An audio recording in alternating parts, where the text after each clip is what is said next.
माझ्या ह्या हाताला ह्या हाताची ही बोटं, 2 बोटं अशी झोपेमध्ये आखडायची, ती सरळ व्हायचीच नाही. आणि शिवाय इथे मला इथे बोटांच्या इथे खूप दुखायचं. इतक्या कळा मारायच्या की असह्य व्हायचं. थोडे दिवस तर मला पीठ मळणं वगैरे ह्या गोष्टीसुद्धा जमत नव्हत्या. पण नंतर डॉक्टरकडे गेली. डॉक्टरनी मला सांगितलं, "इथे तुम्हाला ऑपरेशन करावं लागेल." पण मी विचार केला, हे 2 बोटं दुखतायत, परत या बोटांचा पण तोच प्रॉब्लेम व्हायला लागला.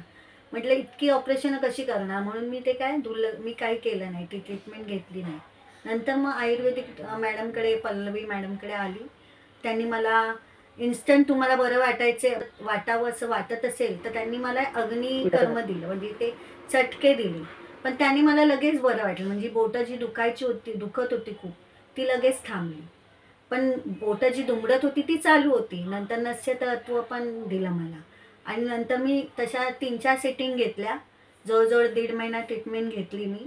आणि आता माझं कंप्लीट म्हणजे बोटं आखडत नाहीत किंवा म्हणजे दुखायचं तर पूर्ण थांबलंच. पण बोटं आखडायची पण माझी पूर्ण बंद झाली. आणि हा वर्ष तर आम्हाला 1 वर्षभर हा त्रास होता. तो आता माझा कंप्लीट म्हणजे बरा झालेला मॅडममुळे. Thank you.